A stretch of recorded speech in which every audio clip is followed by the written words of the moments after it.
So welcome back to another edition of Storytime with Stu. I'm thrilled that you've tuned in. I don't know how popular or unpopular this kind of mini series we're doing is going to be, but I am enjoying reading through these perverse, gross, weird books. That didn't come off right, did it? But I am enjoying reading through these books that I have read portions of or read in their entirety. When I was involved in the independent fundamental Baptist movement, there are those that would not want me to call it a movement, and I will keep calling it that because that's what it is and has been for many years. I don't know why I'm talking like this. It's getting late and I've had a little whiskey. That's why. Really enjoying reading through these books. So the book we're going to get into today, yes, I'm introing for too long, I get it. The book we're going to get into today is, once again, Dating with a Purpose by Jack Schaap. I think Dr. Jack Schaap on the cover here. And I can't say who it was that gifted me this book for the podcast, but I am very, there you go, again, but I'm very grateful that they did. So if you're listening, I hope you are. Thank you so much. I appreciate it. And I think it's going to help some people, and it's certainly going to be a fun source of escapism during these. If hopefully I put this out during quarantine or during all this coronavirus craziness. Hopefully a fun source of escapism for some of us. For me, it surely is. I hope it is for some of you. So we're going to get into chapter 2. We already read chapter 1. He had quite a few forewords and dedications. Chapter 1 was Starting Right. And I can't wait to read chapter 2 because chapter 2 is, the title is Purity is Not a Dirty Word. So to refresh here, this is written by Jack Schaap. I'm going to read some of the stuff on the back of the book. He's got reviews or recommendations. I guess it would be quotes from notable ministers and a little bio on Jack, which I'm really thrilled to read. But if you don't know who Jack Schaap is, just Google him. And I did look up his release date. I don't have the exact date, but it is 2023. As of this recording, the year is 2020, and he is not set to be released from a federal penitentiary until, I'm sure I've mispronounced that, until the year 2023. I thought it was sooner than that. I thought it was 2020 actually. But it is 2023. He's set to be released from a federal penitentiary in Kentucky. But he wrote a book about how teenagers and young adults should conduct themselves while dating. You might ask, why is he in a federal penitentiary? Well, he was counseling a teenage girl, and he ended up having sex with her multiple times and took her over state lines to do so. And that's why he's there. But he's got a great book on dating that you should read, that I read. The irony, right? So that's what adds a special level to this book when reading it. It's like, with that grain of salt being the fact that he is locked up for what he's locked up for, and then he's giving you advice on all kinds of things on how to treat your partner, from how to treat your partner to how to not have sex before marriage. It's mind-blowing. And then I will give this disclaimer after I have another drink of this Proper 12. By the way, if you haven't noticed, very cool Memento Mori. I'm not sure if I'm reading that right. Glass from the one and only Gavin Corwin, great friend of mine and supporter of the podcast as well. The disclaimer that's coming with all these books these two books that we're reading is because they're in regards to relationships and a lot of things that revolve around sexuality inside these books. The disclaimer that I want to bring along with the reading of these books is that while some of the concepts or principles or ideas might seem like, okay, well, that's benign, or that's not a bad idea, that's a nice thing to say or do, the fact of the matter is all of this is taking place inside the construct of the IFB, and that changes everything. How does it change everything? Trust me, I'll address it as it comes up, because it comes up a lot. So without further ado, I'm going to read the back here, which are these reviews about Jack Schaap, who at the time seemed like a good person, but was even at the time was a very angry, unkind, temperamental, tyrannical person, and now has turned out to be an actual criminal who's doing time in a federal penitentiary. So without further ado, let's see what Dr. Eddie Lapina had to say. The doctorate coming from an unaccredited college, that being House Anderson. I could be incorrect. Someone correct me if I'm wrong. I've had the unique opportunity to have known Jack and Cindy Schaap during their dating years before marriage. I am a witness to their character. With credibility, Dr. Schaap has put in print exactly what I believe, and more importantly, what Christian teenagers must learn. Dr. Don Boyd. Again, that's the youth pastor of First Baptist Church, Hammond, Indiana, which is the parent company for Hyles-Anderson College, where Jack Schaap was on staff when this came out. And Jack's dad ran the church. So Eddie had to write that review. It's a review.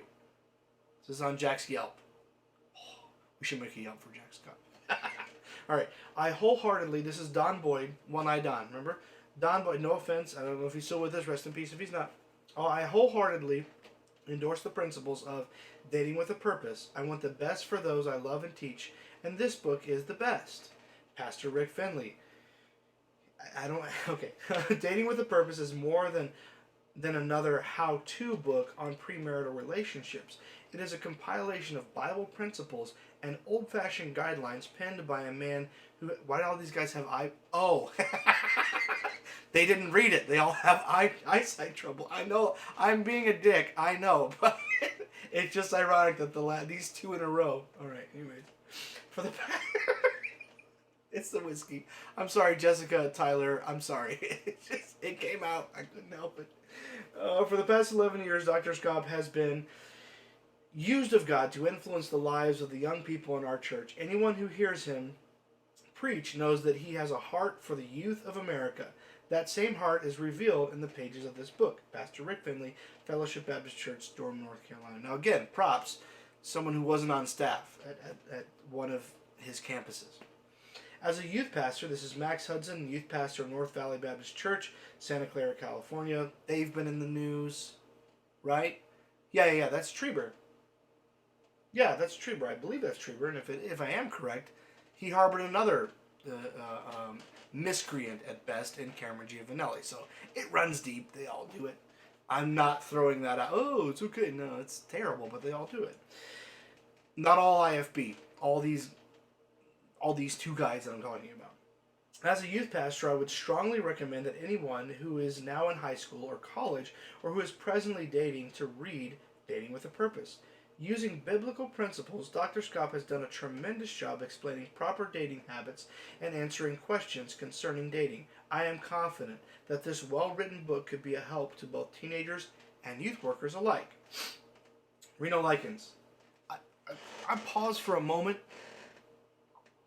Reno, I don't have a lot of good things to say about him. I have a very close friend who takes the teenagers from his church to Reno's camp consistently, and that kind of leads me to believe that there's some good there. Otherwise, my friend wouldn't be doing that, I don't think.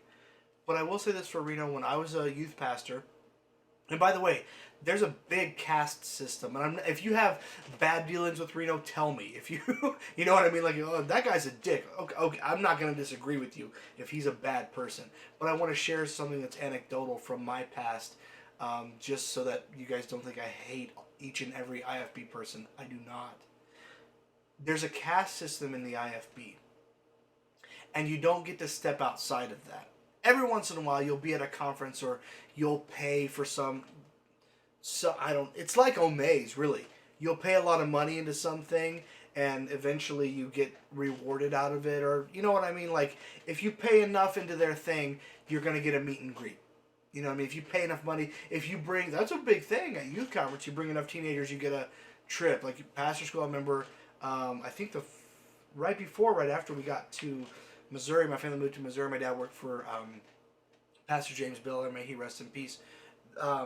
He had just won or previously won a trip to Hawaii with Jack Hyles because he brought so many people to pastor school. It was a big thing. There's a pecking. Every once in a while, you get to get an in with these big guys, but there's a pecking order, and you don't just text them for advice unless you guys are super close. I didn't know Reno Likens. I wasn't close with him. I might have met him once or twice when I was in college, but I didn't know him at all. When I was a youth pastor, we had a situation, and I'm not going to name names. I don't want to be unkind to the family, but I was a youth pastor, and one of the teenagers in my youth group, and this isn't about me at all. I felt terrible for the family. It was an awful situation. If anyone who was in the youth group that I was shall we say, leading at the time. I didn't know what the fuck I was doing, but if anyone is listening that was a part of that experience, we'll call it, they already know what I'm talking about. But one of the teenagers in the youth group that I was working with took his own life. And it was just awful. Nothing prepares you for that, whether being remotely involved in the church at all. Nothing prepares you for that. And I'm not trumping myself up with this at all. I was clueless. I had no idea what to do, and I'm not trying to use this experience as I don't know. It's just anecdotal. It happened, and I was there. So I'm not trying to use the family or the experience. I just want to talk about Reno for a moment. I didn't know Reno. I don't know how I even got his number, but I texted the guy. I think I texted him and maybe called him, and told him what happened. And I remember him being, and again, excuse me, these guys are not as big a deal as they want you to think they are. But anyways, I'm going on and on. I haven't even gotten to the book. I'm sorry. Okay, I'm almost done. I remember calling and texting Reno, and even though it's not that big a deal, he was speaking, but I'm sure he was tired. When they preach, they scream. So when he called me, he had no voice. And I'm not trying to put him on a pedestal. I'm just saying this was cool of him to do. He called me back. He said, "Hey man, I just finished, preaching, but I got your voicemail, I got your text, and I did want to call you back." He sent me a book, because I believe he has a book on kind of like helping families through. And looking back, I probably, the book may not even be that helpful because it's just chocked full of IFB stuff. I don't know, maybe it's practical stuff. But at any rate, I remember even though he was busy, he did give someone who was a nobody. I was absolutely a nobody. He gave me a call and sent me a book and said, "Hey, I feel for you. Here's some practical stuff, some advice that you can use." And it was. I took the majority of it, I think, and used it and ran with it. So whatever props he's due, I'll give him those props. Okay, but now I'll read his review of Jack and probably say something shitty about him. But props to you, Reno, for that. Being a youth director, I see tremendous need for this book in the lives of young people. There's not. If we could get each young person to read it and apply it, we would see couples not only in love with each other, but who would also love Christ supremely and have pure, dedicated, and godly lives. Again, it's bullshit, but I'm not saying he's a bad person for that. If you have a reason why he's a bad person, let me know. That's fine. All right. Brent Neal, Berean Baptist Church, Orange Park, Florida. So you should know this about Brent, and I could be getting this correct. Andrew Goff, if you're listening, correct me if I'm wrong. But this is Brent Neal harbored the same predator that left. So this is like a roadmap. Cameron Giovannelli left. Well, the church that he was with is not on here, but he ended up going to North Valley, and then went over to Orange Park, or not Orange Park at the time, but he went to work with. Maybe it's not Brent, but it's one of the Neal family he ended up working for before he was sentenced, Cameron Giovannelli. Finally, a book on dating that will help our young people find a mate. And Cameron is in trouble for sexually assaulting, if I'm getting that correctly. I could be getting it not entirely correct, but he had a very improper, overtly sexual relationship with one of the teenagers under his care. Finally, and we've had her on the podcast before, finally, a book on dating that will help our young people find a mate to help them fulfill God's will for their lives. As a friend, I'm sure I can recommend Dr. Jack Schaap, and as a youth pastor, I can recommend the philosophy of dating with a purpose. Last one is from Pastor Clint Miller. I don't have much to say on him. I didn't know him well. I listened to a lot of his songs, and he has passed, so rest in peace, Clint.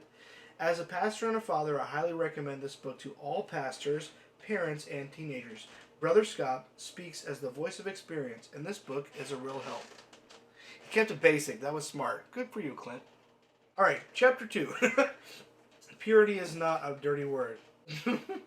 Blessed are the pure in heart, for they shall see God. Matthew 5:8. The Bible was half thrown and half dropped onto the table, barely missing my tray of food. I looked up into the demanding faces of 3 teenagers. Dom was about 16 years old. Again, this sounds made up, but he's very dramatic, Jack is. Dom was about 16 years old. He spoke up immediately. "You said in your sermon, Brother Schaap, that it is wrong to hold hands, kiss, and hug while dating." There you go. That's IFB 101. "And you said that you could prove it from the Bible." There's my Bible.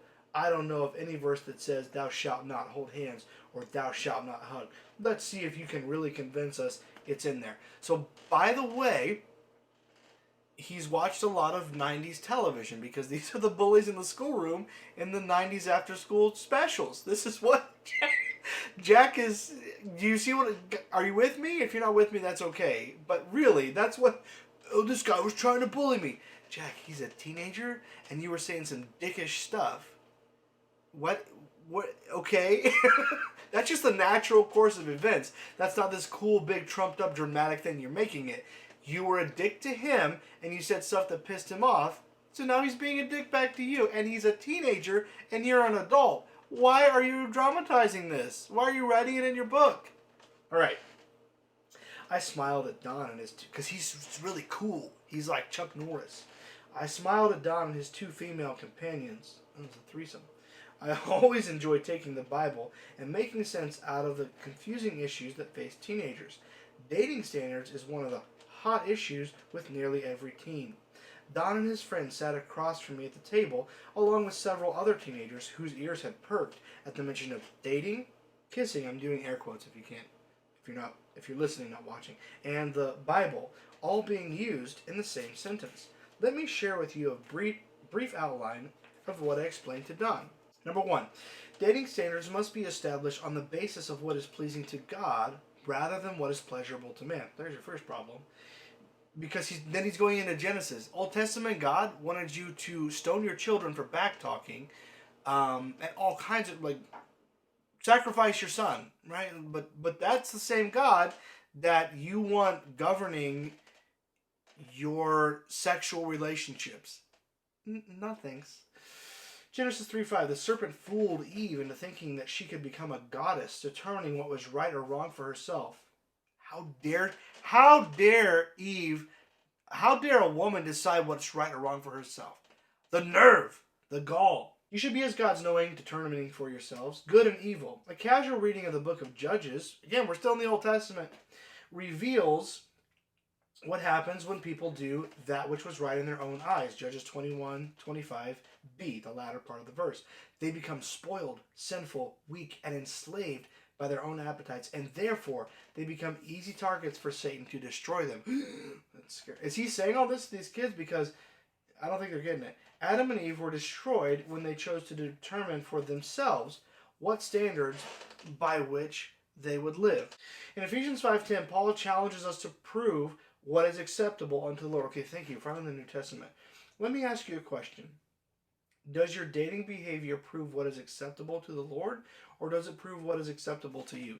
The Lord, the God that Jack Schaap believed that he knew, and honestly, for Jack's sake, I hope that has changed, because the Lord that he thought he knew was a very angry, and he's confessed this to people that I know personally. He's a very angry God. And he's a very unkind God, and he's a very Old Testament God, fire and brimstone, if you will, God. And so you've got to understand that perspective. Like, oh, well, is what you're doing in your dating life, is that acceptable to God? Well, no, it's not. It's never. Again, we're talking about IFB standards. You got to be perfect. You're never going to measure up. Number 1. Number 2, God's mad at you all the time. That's Jack Schaap's life philosophy, at least at this point in his life when this book was written. And so he's just going to condemn everything that teenagers do. He can mimic jerking off in front of thousands of teenagers and youth workers, but if you put a hand on your girlfriend, Jack Schaap can mimic that. But if you put a hand on your girlfriend while you're dating her, God's mad at you. And just to give some clarity there. Does your dating behavior prove what is acceptable to the Lord, or does it prove what is acceptable to you? Pleasure is certainly not bad, unless it is pleasure at the expense of obedience. It is always wrong to do wrong, even if wrong feels right. That is... Okay. A popular song in the 1970s had a line in it that went, it can't be wrong if it feels so right. The pleasure of wrong can never hold a candle to the joy of doing right. And again, you have to understand the IFB ideology. Wrong is listening to that song, because that's probably rock and roll music, right? Wrong is wearing pants if you're a woman. Wrong is drinking the alcohol that I'm drinking. Wrong is having premarital sex. Wrong is watching movies that have curse words and nudity in them. That's all wrong. But it feels so right. Yeah, because it's normal. It's not about right and wrong. It's about normal and abnormal. IFB standards and culture is abnormal. Everyday movies and music and relationships, that's normal. It's not right and wrong. It's normal and abnormal. End of story. Oh, I'm heated. If pleasure is your guide, choose the greatest thrill of all, the pleasure of purity and holiness. I am not against if someone decides that they don't want to have sex till they get married on their own merit or for its own merit on their own terms. Do you? That's fine. I've actually had people write me messages and say, hey, look, you say it doesn't work, and not in unkind ways, or you say it's impossible, or no one's done it. I've done it. I'd stay pure until marriage, and me and my wife are still married, and we're still IFB, or we're still married, and we're no longer IFB. If it worked for you, I am not trying to be a dick to you. That's awesome. Especially if you're still, God, if you're still married, that's fucking great. I'm stoked for you. But by and large, it's not a tactic that holds water. Number 2, make your goal in dating, how can we stay pure, not how far can we go. How far you can go is sex. There's different kinds of sex, but how far you can go is sex. Like, that's it. It's not, how far can we, no, it's like, but that's because he wants to do hand holding and kissing and necking. Have you heard necking? It's a big one. Necking and petting. Like, we're fucking animals. Like, we're literally, yes, we're mammals, but come on. All right. But that's a big, do you guys remember that? That was a big one, necking and petting. God, that was such a big one. I loved harping on that. 1 Timothy 5:22 commands us to keep thyself pure. The word keep means to guard. The word pure means clean, innocent, modest, perfect, sacred, blameless. God wants you to guard your innocence so that absolutely no one can blame you or find anything immodest in your dating behavior. All right, so number 1 was dating standards must be established on the basis of what is pleasing to God rather than what is pleasurable to man. Number 2 was make your goal in dating, how can we stay pure, not how far can we go. Number 3 is don't arouse desires in yourself or your date that you may not rightfully satisfy.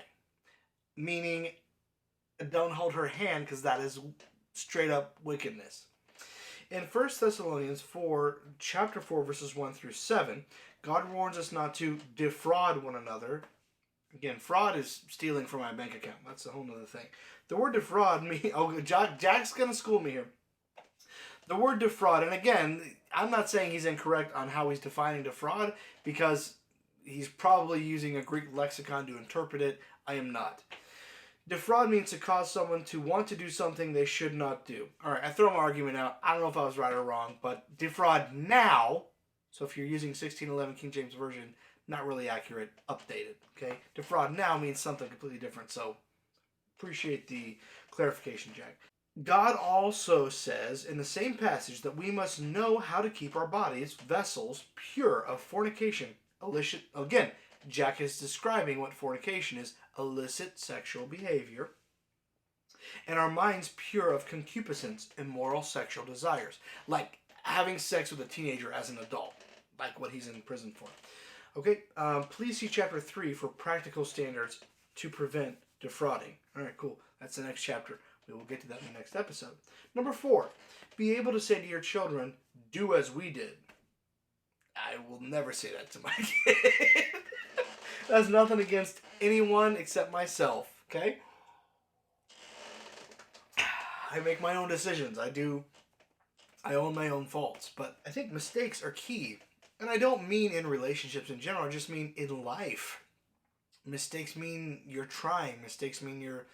And I don't mean in an unkind way. Oh, my mistake was I fucked this person over. It's not a mistake. You're an asshole, right? But mistakes happen. Here's my opinion. You can disagree with me. You shouldn't. My opinion is, if you're telling your kids, do it just exactly like I did, what did you do? Did you not make any mistakes? Do you not want to teach them? There are things I desperately want to tell Chloe, like, hey, not even in dating, just life in general. Hey, and I do tell her some things. Hey, don't do this, or try not to do that, or think of it this way. Why? Because I did it the wrong way. And I want to help her know how to do it the right way, or the way that is better for her, not in a religious sense at all, just in a practical sense. If you're I'm sorry, I'm just getting a kick out of this. If you're telling your kids, do it just how I did it, fuck you. You didn't learn anything. You didn't make mistakes. That's my opinion. Take it or leave it. But this is not your mother's podcast, so you should definitely take it. Just kidding. All right.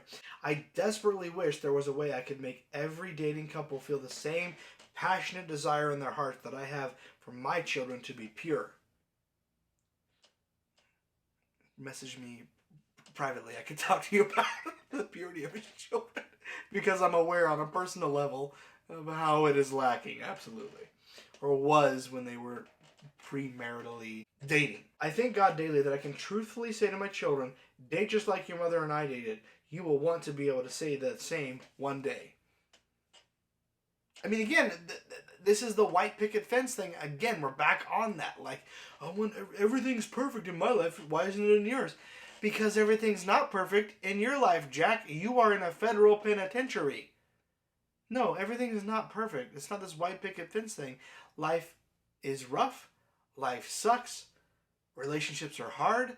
But you learn from your mistakes.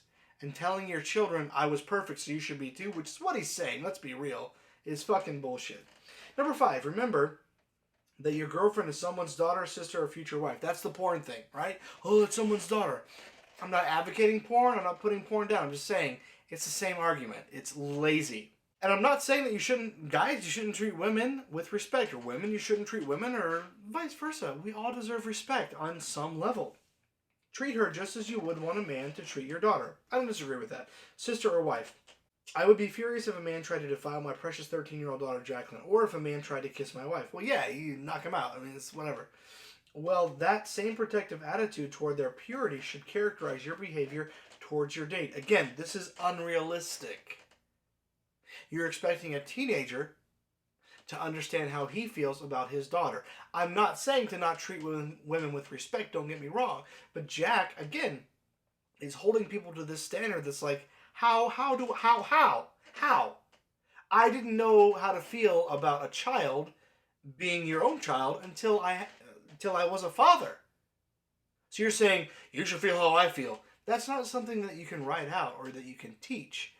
It is a visceral, parental feeling, and it's not something that you have unless you have a kid.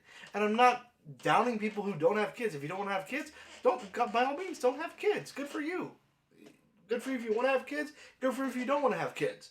I'm just saying, for him to say, oh, well, this is how you should just automatically understand how it feels to have a daughter. No, man. No, not reality. Your girlfriend's daddy or brother might be terribly upset if they knew what you wanted to do with their daughter or sister. I'm going to run out of whiskey. I'm going to have to get a refill. See here? We're running out. Again, shout out to the amazing Gavin Corwin for a sick whiskey glass. If you're dating someone, you have intentions. And for a father, he's doing this whole like shotgun wedding, Kentucky, which is where he is now, in the federal penitentiary. Just like down home kind of like, well, if you fuck with my daughter, I'm gonna fuck with you. Like, no, man. I am not advocating anything that is unkind to anyone ever. I'm a father myself to a daughter. So I'm not saying that you should be unkind to the person you're dating or the person you're with. A few years ago, I had to break up a major fight between 3 brothers and their sister's boyfriend. Probably in Kentucky. I'm not against my Kentucky peeps. It's an easy generalization, so I'm sorry I keep going there. The brothers had driven several hundred miles to fight this guy because he had been getting physically involved with their sister. It was a very nasty situation, and the boyfriend almost lost his life. This is... Here's where we're at, okay? This is a book from Jack Schaap, Dating with a Purpose. I'm holding it up to the camera. Not very well. This is a book from Jack Schaap that's trying to help you with your romantic relationships as a teenager, and he cannot get off how great he is. This chapter started off with someone sloshing a Bible. The chapter starts with Jack being the hero of like, I'm the high school bully and I'm going to throw... I don't know what voice that is. I'm the high school bully and I'm throwing this right in your food. I'm throwing the Bible at you because you're a Bible man. And you show me in the Bible where it says not to hold hands. Show me, preacher. Well, that's not... Again, that's some high school bullshit. Number one, why are you eating in the high school cafeteria? That's fucking creepy. Go out to lunch with the what are you doing? Number one. That's the first part of it. Oh, I'm the hero because I'm giving this high schooler what for. You are an adult man. That is not something that you should concern yourself with. You should be look, let's be real. First of all, as an adult man, whether you're trying to help teenagers or not, it's highly unlikely that you're sitting there eating lunch in the high school cafeteria. Not a fun, not a fun place even for most high schoolers, if we're being honest. So, why are you there, Jack? Oh, I was preaching, whatever, dude. It is astounding to me how he's this hero in all these stories. The high schooler sloshes this Bible down and says, "Listen, you said this stuff and it made me mad because I'm out here patting and necking with my girlfriend, and so the more alcohol I have, the stupider the accents get. So I apologize, but here he is making this scene in the high school cafeteria. Jack shouldn't be there in the first place. Number one, number two. How are you the hero and defeating this high schooler? That's that's ludicrous. That's the first story. The second story, now he has saved a man from certain death. Right? Because these guys wanted to kill. Well, I'm here to save this guy even though he's being impure and going against all these Old Testament precepts. Here I am to save him. Jack, I don't know. The more I read this, the more I realize the guy was so up his ass that his stories, he couldn't help but say how amazing he was in all of his stories. Okay, number 6. So number 1, dating standards must be established on the basis of what is pleasing to God rather than what is pleasing to man. Of course, pleasure to man. That's much more important. Make your goal in dating, how can we stay pure, not how far can we go. That's number 2. Number 3, don't arouse desires in yourself or your date that you may not rightfully satisfy. Number 4, be able to say to your children, do as we did. Again, I love that he has that mind. I'm sorry, I can't get off that. I love that he has that mindset of, we did everything just right, so here's your blueprint, do it just like us. No, fuck that. As a parent, I know of the mistakes I've made, most of them, and I am thrilled beyond fucking measure. I'm preaching now. If any of the teenagers who were in my youth group when I was around, they know I couldn't get spirited like this without alcohol. I couldn't holler and scream for shit. I am fucking thrilled to be able to tell Chloe, look, here's the shitty mistakes I made. I'm not saying you won't make them too, but here's the mistakes I made. Here's how to not make them. Or here's why it's a good idea to not do that, because I fucked up. But Jack is saying, my dating relationship, my marriage, it was perfect, so do it just like I did. Fuck that. I made mistakes. Here's my mistakes. I'd like you to not make the same mistakes that I did. Do you see the opposites here? It just blows my mind. Number 5. Men, remember that your girlfriend is someone's daughter, sister, or future wife. The porn argument. Number 6. Realize that anything you steal from the future to enjoy now will only... Oh no, I have more pages. Oh, shit. Okay, I gotta work on this. All right, will only rob you of greater satisfaction later. Physical love is a very wonderful gift that God has given to married couples. No. And in marriage, it is very satisfying and rewarding. It's satisfying and physical love, sex, Jack. It's sex is rewarding. You don't have to be married for it to be enjoyable, okay? God pity the couple who steals it before their wedding day to satisfy their undisciplined lust. Ugh, it's so sinful. That undisciplined indulgence will only create disrespect and insecurity in their marriage later.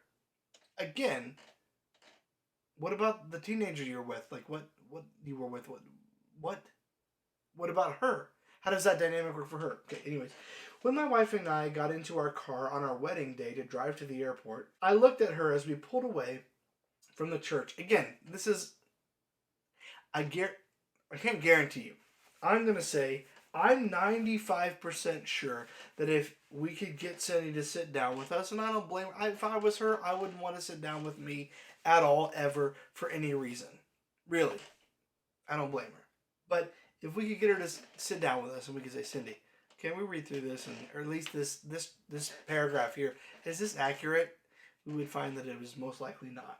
So Jack is saying to Cindy, we're heading to the airport. O'Hare or Midway. Jack, I hope we flew out of Midway. O'Hare's a shit show. Even then.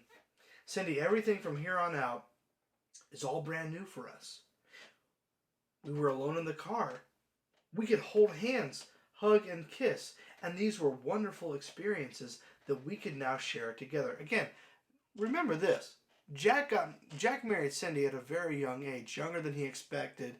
Most of his high schoolers at HB, Hammond Baptist, college students and at Howes Anderson and so on to get married. He married her quite young, which is usually suspect in the IFB culture. There's usually a reason. And I'm not saying Jacqueline was conceived out of wedlock, but it wouldn't surprise me. And I would not be remotely surprised if Jack and Cindy, and this is nothing against either of them in this regard, went to the altar pure. Didn't go to the altar pure. I'm going to say that right now here on Not Your Mother's Podcast. I highly doubt that Jack Schaap and Cindy Hiles, I highly doubt they were pure when they met at the marriage altar. Anyways, all right. And since we had kept ourselves pure while we were dating, it has been fresh and exciting to this day. I love my boy Timmy Tebow, but I ain't buying that shit. Number 7, if your date gets physical with you, don't deceive yourself into thinking that they were not physical with someone before you and will not be physical again with someone after you. Yeah. And I'm not at all talking about date rape or anything like that. If that, that's what the police are for. Like, that's a real thing, and that's fucked, and no one should have to experience that. But Jack is saying, like, oh, well, they probably had sex with someone else before they had sex with you, and they're going to have sex with people after they have sex with you. Yeah, that is real life. That's how it goes. It is rare that you have just one. Look, if you've only ever had one partner and that has worked out for you, please don't get me wrong. I'm not trying to be an asshole to you. Really, I'm not. If that's what's working for you and that's what you've done, that's fucking great. That sounds fairy tale. That sounds amazing. I'm jealous if I'm being honest.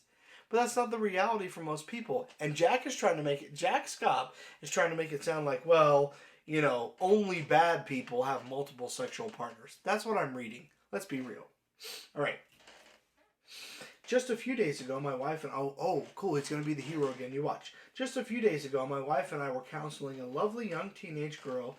She had gotten physically involved with they can't say sex and hand jobs and blow jobs. They can't say that. They have to say physically involved, premarital, blah, blah, blah. All right. With a young man who had told her she was the only one. I cautioned the girl that there was a very good possibility that he was not being truthful and that there might very well be other girls in his past. The dude's a player is what Jack's trying to say, but Jack would probably prefer to be the player in this situation. She assured me there were none. Recently, this girl came to me crying. Again, there's no corroboration. I highly doubt this even happened, and if it did, it's just an easy manipulation tactic by Jack. You were right, Brother Schaap. I'm not the only girl he kissed and hugged. I'm not trying to make light of this fantasy situation that Jack has created because I don't think it's even real. But even if it is, I'm not the only girl he kissed and hugged. I'm not trying to make fun of this girl. I'm just saying that's the reality of dating. You kiss and hug. You have sex. You figure out if you're compatible in all the ways. You see, he had broken God's command to stay pure. Kissing and hugging is not sex. Purity, by definition, is waiting until you get married to have intercourse.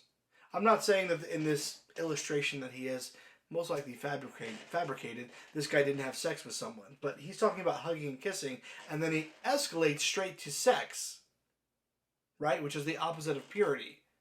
So, Jack, you got to be all in or all out. Making it easier for him to break God's command to be honest. I don't care what words of loyalty and devotion he feeds you. If he wants your hugs and kisses badly enough, he'll lie to get them. Again, this is actually what's interesting about this passage here is that Jack is actually detailing grooming methods here. You look at the manipulation on his... Put yourself in the situation. The girl's sitting across from you. She's saying he hugged and kissed, and Jack is condemning him. Let's be honest. Guys, gals, anyone. If someone you're close with, that you're trying to get it on with, i.e. have sex with, okay? If they're sharing intimate details and saying, I think this person, not in a criminal way, but took advantage of the situation, or took advantage of me, or, was with someone else and now I feel like I've been cheated on, really, is what it is. And you play that card of, man, that guy's the fucking worst, how dare he, and you have the ulterior motive of having sex with that person, that's what this sounds like. Let's be honest, let's be real. That's what it sounds like. Alright. Perhaps you girls have been told to pull off your shoe and hit your date with a sharp heel if he becomes aggressive. If they've been told that, it was Jack Schaap or Jack Hiles that told them. This may work, but I suggest that you begin your dating with a comment that you are very close to your father and that you tell him everything that happens on a date. That was my wife's technique, and it worked well with her. That's going to be a short date in the year 2020, 2021, whenever you hear this. And I'm not saying to not have a close relationship with your parents, but if a girl tells me that, again, I'm older, I'm in my mid-30s. Fuck. I'm in my mid-30s, but it's true. But that's just... Alright. I don't know. That just comes off as weird at best. Number 8. Remember that wedding vows don't change a person's morals. Oh yeah, this is a big one. The IFB loves this one. If your date cheated on his parents, his pastor, and his savior before your wedding day, you have absolutely no guarantee that he will not cheat on you after your wedding day. And this is a big thing with the IFB. And this is something that caused me a lot of trouble. Me personally. There was a lot of blame and guilt that I felt because I felt like things that had happened in relationships for me were my fault because of the IFB ideologies that were put on me through this kind of mentality. It's unreal, the kind of guilt that they propagate onto people. Too many blinded individuals think that their loose and undisciplined boyfriend is going to make a transformation because he puts on a tuxedo, stands on a church platform, and repeats pretty words. That's just plain dumb thinking. You're dumb, says Jack. The same is true of a girlfriend making a transformation when she carries some lovely flowers and stands at a church altar. And what Jack is saying is that if someone had premarital sex with you, he or she is going to cheat on you. That's how it works. And that's a real construct. It's something that I have personally had to deal with and experience within the IFB. When you go to a pastor for counseling and you admit to them, oh, we had premarital sex. Well, that's the problem. They love porn. Listen, let's just be real. IFB pastors love to get you for porn and and not just IFB, even ecumenical pastors on the porn and premarital sex. When you admit to either of those, oh, well, that's a problem. That's what you did wrong. You had sex before you got married. You watched people that were naked have sex on your computer, on your TV. That's the problem. And actually, I've spoken with my therapist about pornography, and it's a real concern. It can be a real problem for people. But the IFB, those pastors aren't trained on how to deal with the fact of whether it be a porn addiction or something that is taking away, when it comes to pornography, taking away from your relationship. And I'm not here to condemn porn. I'm just saying they're not trained to deal with that at all on any level. So for him to say, impurity before marriage, or he'll get to it, pornography is an issue for your marriage, okay, maybe it is, but he is not the one to make that determination. A licensed therapist or psychologist is. All right, anyways, back on track. Set a goal in your life to walk to your wedding altar pure and chaste and virgin. All the same thing, Jack. Like, it's cool. You have a thesaurus. That's great. Set apart for just one person. A Christian teenage girl attending a large public high school was asked every Monday by her girlfriends if she had scored with her date on Friday, meaning, did she behave impurely? Have sex. Jack, say, you had lots of it. Say sex. It's sex. Jesus Christ. One Monday, when her friends quizzed her, she responded, Anytime I want to, I can become like you, but you can never again become like me. Cool, you're out of the club. You're an asshole. Like, why would we keep talking to you if you're going to have that kind of attitude? I vividly remember reading this as a teenager and thinking that was so cool. Okay. Number 10, make a holy vow to God that you will stay pure in your dating. Write your vow in your Bible. I swear to God, I don't have that Bible anymore, but I definitely wrote that down. And I didn't keep it. Type it on a card and place the card on the bathroom mirror or on the door of your room so that you will be constantly reminded of your promise to God to stay pure. Again, purity is not having premarital sex. Recently, it made headlines when 12 Chicago teenage girls took a vow of chastity to stay pure until their wedding day. Even the world, again, bad, ungodly, wicked people, respects people with the character they wish that they had themselves. Number 11. Beg God every day, and especially before each date, to help you stay pure. That's it. That's all he's got on that point. Number 12. Date only those who are approved by both your parents and your pastor or spiritual advisors.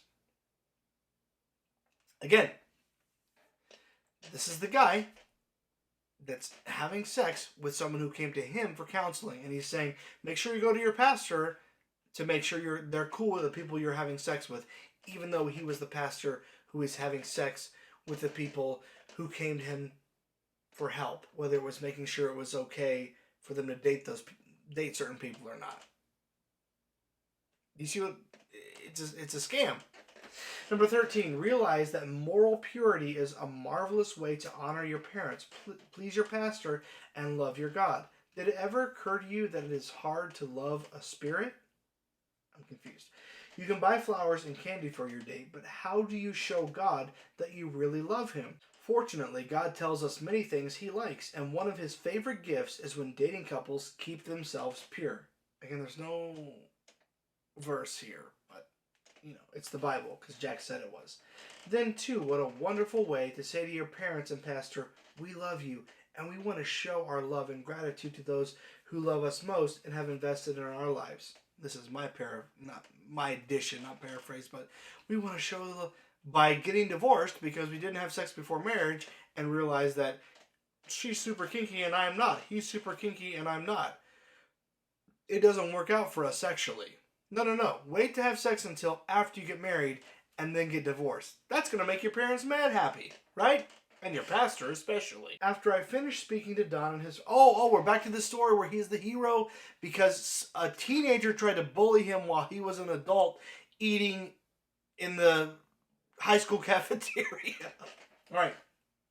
After I finished speaking to Don and his friends, I left the table and slowly went... Honestly, I really enjoyed reading The Hardy Boys by Franklin W. Dixon as a teenager, and he has not written this that much unlike those stories. Just saying. Slowly made my way toward the chapel where I was to preach again. I heard footsteps running behind me, and when I turned, I saw Don coming toward me. Jack's the hero. Pay attention. Brother Scott, much of what you said makes a lot of sense, but I'm still going to hold hands and probably kiss my girlfriend, he said. Why is that so, Don? I asked. Who talks like that? Because it feels good, and I just like doing it, I guess. Guarantee you Don had spiky hair, he replied. I walked side by side with Don for several moments before I spoke.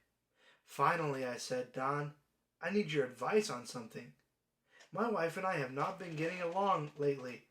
Don's eyes widened in curiosity as Jack continued to tell this made-up tale. Again, if this is true, this is pure manipulation from Jack Schaap. So just... Either way, he's an asshole. You see, Don, my wife insists... Oh, I remember this. He would preach this, too.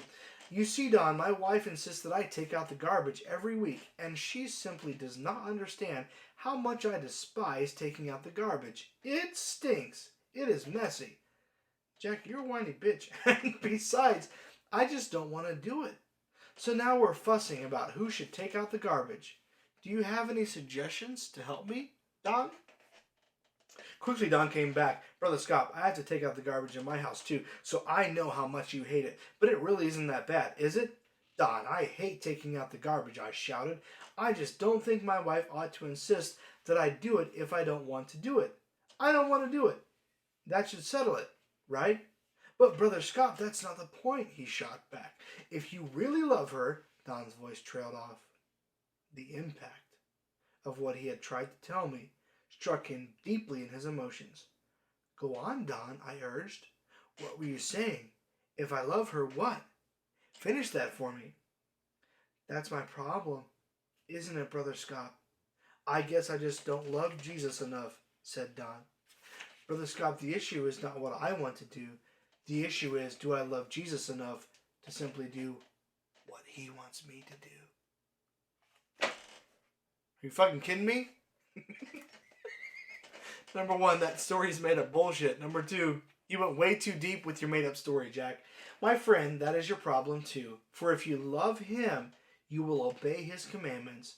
And to those who love him, his commands are not too much to follow. And then he quotes 1 John 5:2 and 3b. By this we know that we love the children of God when we love God and keep his commandments. And his and his commandments are not grievous. Next chapter is chapter 3, defraud not one another. But this is just... Again, Jack's stories are fucking awesome, aren't they? He's the hero. He's the cool guy. He's the fucking Chuck Norris of the high school cafeteria. And honestly, he watched a lot of Chuck or something, or Errol Flynn, I don't know. But he's always the hero. He always comes out on top. He can tell his kids, do it the way that I did because I was perfect. Really, like, why? The only reason I would tell the child that I am the father of to do something exactly how I did is if I did it exactly perfect. And I don't know if I've done anything in my life, and I'm not trying to shit on myself, I'm just saying, I don't know if I've done anything exactly perfect. So, again, it is hilarious to read these stories from Jack and see how he always comes out the hero. It's hilarious, and it's very intriguing, because that tells us how he felt about him. And then we all want to be the hero, like Joe Rogan says, right, of our own movie. But not every moment is that. That's not how it works. Anyways, that was chapter 2 of Dating with a Purpose. I definitely got way off track on a lot of stuff. This episode went longer than I had anticipated, but I hope you enjoyed this episode of Storytime with Stu, a division of Not Your Mother's Podcast. And feel free to leave any comments or any feedback. We always relish it and want to hear what your experiences have been in the IFB. Even if you disagree with what we have to say, we want to hear about it. So again, thanks so much for watching this episode of Not Your Mother's Podcast.